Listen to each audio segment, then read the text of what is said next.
Kusano. Un village de terre sèche et de secrets enfouis, où chaque case a des oreilles, et chaque vie, une dette invisible envers les ancêtres. C'est là que vit Nafissa, une jeune mère de 2 enfants.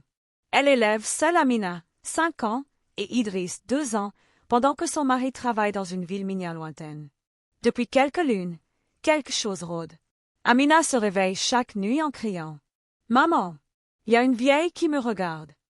Idriss, lui, ne mange plus. Il pleure sans raison. Son ventre gonfle, ses yeux s'éteignent. Nafissa consulte le marabout du village. Il attache des gris-gris aux enfants, fait brûler de l'encens. C'est un vent d'ombre. Peut-être un esprit jaloux, dit-il. Mais Nafissa, elle, a une autre idée. Une idée qu'elle n'ose même pas dire à haute voix. Depuis 3 semaines, sa belle-mère, Zenaba, est venue vivre avec eux. Vieille, ridée comme l'écorce du tamarinier, elle ne parle presque pas. Elle se lève avant l'aube, balaie la cour, puis s'assoit près du foyer, seule. Mais Nafissa a vu ses mains, posées doucement sur le front d'Amina lorsqu'elle dort. Vu ses lèvres bouger, comme si elle parlait à quelque chose qu'elle seule voit. Un après-midi, en rentrant plus tôt du marché, Nafissa surprend Zenaba dans la chambre des enfants. Idriss dort profondément. Zenaba est accroupie, la main sur son ventre. « Qu'est-ce que tu fais là ?» s'écrie Nafissa. Zenaba se relève lentement, sans se défendre. Je voulais juste l'apaiser. Mais pour Nafissa, le doute est devenu certitude. Cette femme touche ses enfants. Et depuis qu'elle est là, tout va mal.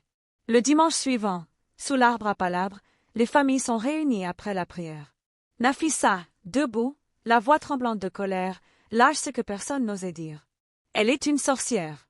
Elle aspire la vie de mes enfants avec ses mains. Le silence est glacial. Même les coqs cessent de chanter.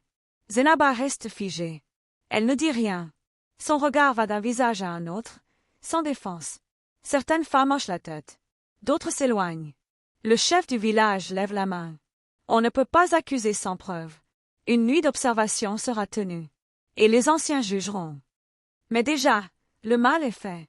Zenaba est marquée. Maudite aux yeux de beaucoup. Et Nafissa a réveillé les fantômes du passé. La nuit d'observation est rude. Zenaba est placée dans une case isolée. Des anciens veillent.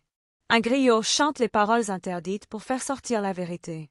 Il questionne Zenaba. Elle parle enfin. Je fais ce que ma mère m'a appris. Apaiser l'enfant avec la force des mains.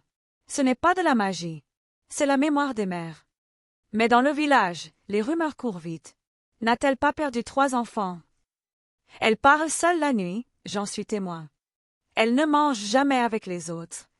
Le vieux maître Samba prend la parole. Ce que vous appelez sorcellerie n'est peut-être que la peur de ce que vous ne comprenez plus. Alors que les anciens se réunissent, un guérisseur venu d'un autre village est appelé pour examiner les enfants. Il découvre que l'eau du marigot utilisée pour les lessives est contaminée, elle provoque diarrhée, fièvre et hallucinations chez les enfants. Ce n'est pas une malédiction. C'est une infection, dit-il. Nafissa tombe des nues. Elle regarde Zenaba et se souvient, elle a toujours lavé les habits avec une eau différente, celle des plantes médicinales. Et ces gestes que Nafissa prenait pour des rituels étaient des tentatives de guérison. Zenaba, au bord des larmes, dit simplement « J'ai juste voulu les sauver. Mais j'ai été jugée avant même qu'on me demande pourquoi. » Le conseil du village décide de ne pas chasser Zenaba. Mais le mal est fait. La honte est là. La peur aussi. Les voisins l'évitent. Les enfants ne l'approchent plus. Même Nafissa ne sait plus comment lui parler. Un soir, Zenaba s'approche d'elle dans la cuisine. « Tu n'as jamais cherché à savoir. Tu as préféré croire le pire. C'est ton droit. Mais ce n'est pas mon fardeau. » Elle quitte la case avant l'aube, sans bruit, sans colère. Nafissa regarde son ombre disparaître sur le sentier, le cœur lourd. Et cette nuit-là, Idriss recommence à tousser. Le matin était calme. Trop calme. Pas un chant d'oiseau, pas un bruit dans la cour. Zenaba rangea lentement ses affaires dans un vieux tissu bleu à motif fané. Elle n'avait que peu de choses, quelques boubous usés, un chapelet en bois et un petit pot de poudre d'écorce. Personne ne l'aidait. Nafissa, les bras croisés, la regardait de loin. « Tu vas où ?»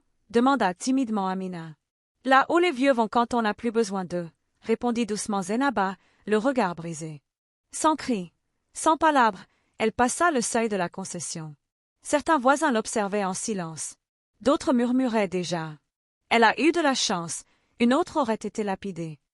Zénaba s'éloigna sur le sentier rouge, son ombre longue traînant derrière elle. Les semaines qui suivirent furent étrangement paisibles. Amina jouait à nouveau. Idriss riait dans les bras de sa mère. Nafissa respirait, enfin. Le village semblait avoir retrouvé la lumière. « Tu vois, sans elle tout va mieux », disait-elle à sa voisine Salimata. « Peut-être », répondait cette dernière, le regard fuyant. Mais dans la 3e semaine, le vent changea. Une nuit, Idriss se mit à tousser sans s'arrêter. Sa peau devint chaude comme du charbon. Le lendemain, Amina ne se leva pas. Elle fixait le vide, le souffle court. Nafissa consulta le guérisseur. Il regarda les enfants, toucha leurs mains, leurs yeux. Il frossa les sourcils et dit « Ce mal n'est pas dans leur corps. Il est dans le désordre. Quelque chose d'essentiel a été rompu. » Nafissa ne dormait plus. Elle tournait en rond, parlait seule, priait toutes les heures. Rien ne changeait. Une nuit, elle rêva de Zénaba. Elle la voyait assise au pied du grand baobab, parlant aux esprits avec la voix de sa propre mère. À son réveil, la sueur coulait le long de son dos. Elle alla voir la vieille Maïketou, doyenne du village, qui lui dit en posant la main sur son épaule. « Tu as chassé l'eau du puits, et maintenant tu as soif. »« Je ne voulais que protéger mes enfants, » murmura Nafissa. « Alors va la chercher. Peut-être qu'elle est la seule à pouvoir encore les sauver. » À l'aube, Nafissa se mit en route. Elle marcha pendant des heures, traversa des champs brûlés par le soleil, des villages silencieux. À Bourabé, un vieillard lui indiqua une case isolée, sous un grand fromager.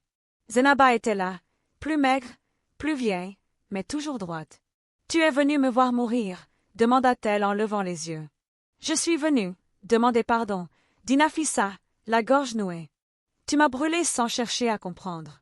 Tu m'as jetée alors que je priais pour tes enfants. » Nafissa tomba à genoux, les larmes coulant sans bruit. « Je ne savais pas. La peur m'a aveuglée. Idriss va mourir si tu ne viens pas. » Zénaba resta silencieuse un long moment. Puis elle se leva, lentement. « Allons-y. Mais cette fois, tu écouteras. » De retour au village, certains furent choqués, d'autres soulagés. Zénaba rassembla quelques femmes sous le manguier. Elle leur montra les herbes, les décoctions, les gestes à faire pour calmer la fièvre, les mots à murmurer au bord du sommeil. Ce que vous appelez sorcellerie, c'est seulement le savoir que vous avez oublié. Pendant 3 nuits, elle veilla Idriss. Elle lui posa les mains sur le ventre, lui fit boire des infusions. Lui parla comme une mère parle à son enfant malade. Le 4e matin, Idriss ouvrit les yeux et demanda à manger. Le village comprit. Certains vinrent demander pardon. D'autres restèrent dans le doute, mais ne dirent plus rien. Des mois plus tard, Amina chantait les anciens chants. Idriss courait avec les autres enfants. Nafissa et Zénaba, désormais unis, formèrent un cercle de transmission. Chaque semaine, des femmes venaient apprendre. Et quand Amina plaça un jour ses petites mains sur le front d'un bébé malade, une vieille femme murmura. « Regardez, la petite maman Zéna est de retour. » Nafissa sourit, le cœur apaisé. Elle avait appris que la peur détruit, mais que la sagesse guérit.